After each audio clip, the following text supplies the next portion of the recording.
नमस्ते मेरो प्यारो प्यारो भ्युअर्सलाई प्रियाको किचनमा स्वागत छ। आज मैले तपाईहरुको लागि चाहिँ दही फ्राईको रेसिपी लिएर आएको छु।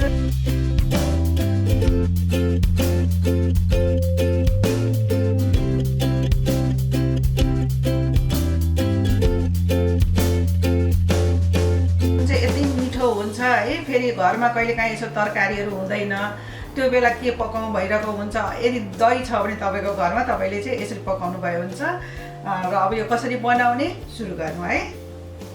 सबैभन्दा पहिले हिट अन गरौँ, हिटलाई मिडियम टु लोमा राखिदिउँ र यसमा तेल हामीले चाहिँ अब ठुलो चम्चाले 3 चम्चा जति राखिदिउँ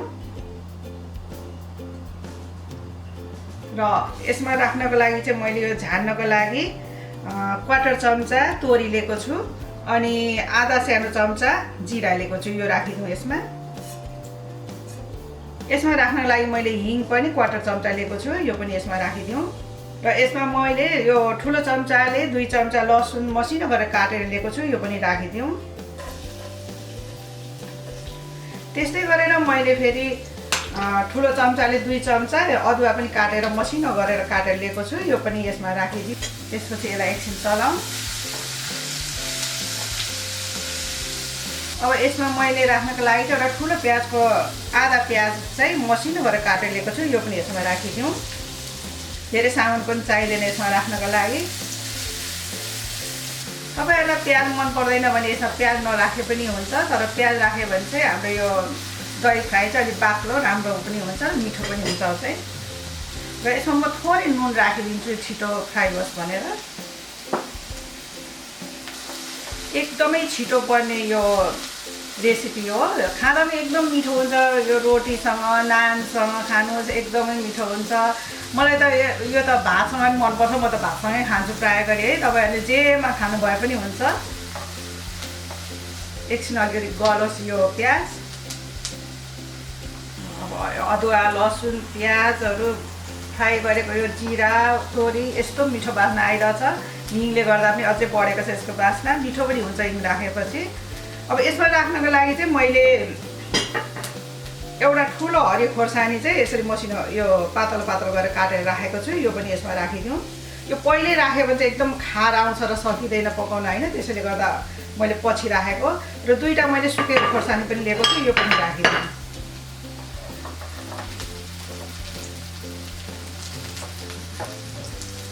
अब यसमा राख्नको लागि चाहिँ मैले यसरी यो बेसार पनि लिएको छु, यो सानो चम्चाले आधा चम्चा हो, यो पनि राखिदिउँ।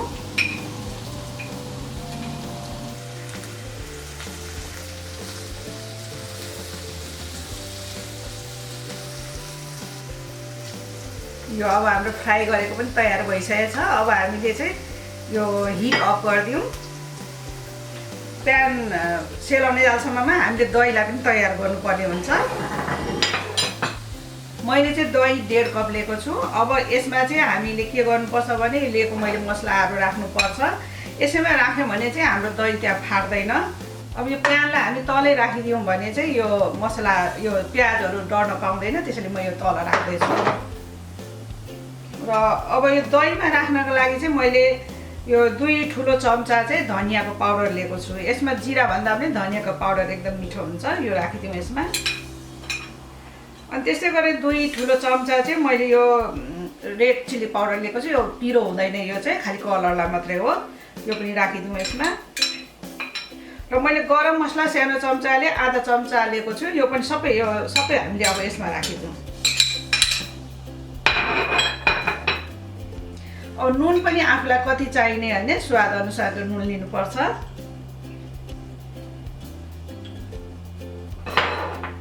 र अब यसलाई सबै मिक्स गरौँ मजाले।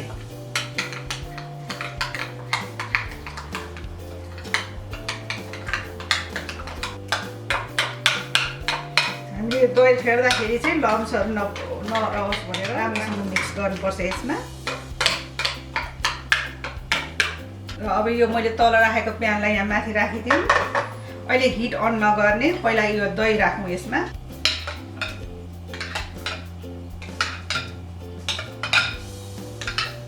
र अब यसमा रहेको पनि हामीले पछि यसो पानीले मिक्स गरेर राखिदिनुपर्छ। र अलिकति पानी राखेर यसलाई मिलाएर राखिराखौँ। ल अब यो दहीलाई राखिसकेपछि अहिले हिट अन नगर्ने, यसलाई मिलाउने पहिला। यसमा अलिअलि हिट भइरहेकै हुन्छ होइन, त्यसले नै गर्दाखेरि सुरुमा हामीलाई यो दही मिक्स गर्नलाई सजिलो हुन्छ।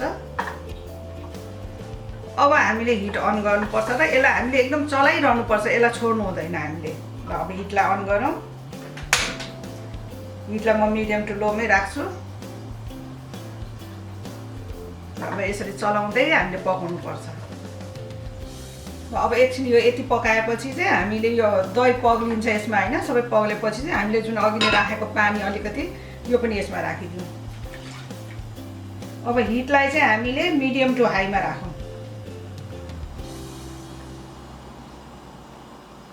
र चलाइरहनुपर्छ हामीले दहीलाई।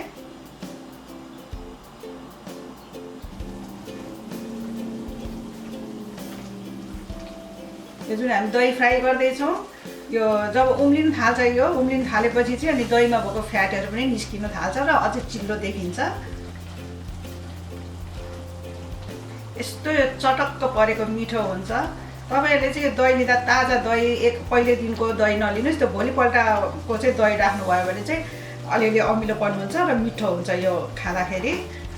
अब तपाईँहरूलाई यदि त्यो पहिलो दिनको बनाउनु मन लागेको छ भने बनाउनु भयो भने चाहिँ तपाईँहरूले त्यसमा चाट मसला हालिदिनु भयो भने पनि या त अम्चुर हालिदिनु भयो भने पनि हुन्छ।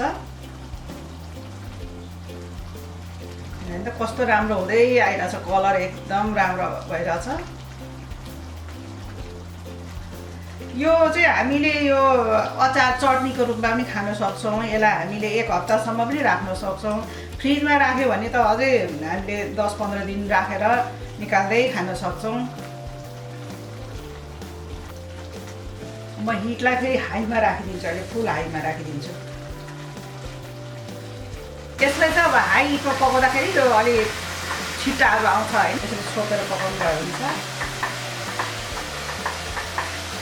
यसलाई चाहिँ हामीले दहीको पानी सुक्ने जालसम्मलाई पकाउनु पर्छ। अब तपाईँहरूलाई यतिको मनपर्छ भने यतिकै निकाले पनि हुन्छ, तर म अलिकति अझै पकाउँछु। कस्तो राम्रो भयो हेर्नुहोस् त दही फ्राई। ल अब मेरो यो दही फ्राई तयार भयो। अब हिटलाई अफ गरिदिउँ र यसलाई म सर्भ गर्छु है। ल है मैले यो दही फ्राई तयार गरिसकेँ। तपाईँहरू पनि बनाएर खानुहोस्, इन्जोय गर्नुहोस्, एकदमै मिठो हुन्छ। रोटीसँग त भन्नै पर्दैन। यो तपाईँलाई यो मेरो रेसिपी मन पर्यो भने मलाई लाइक र सब्सक्राइब गरिदिनु होला। यस्तै गरेर फेरि म अरू नयाँ रेसिपीहरू लिएर आउनेछु। त्यति बेलासम्मको लागि बाई।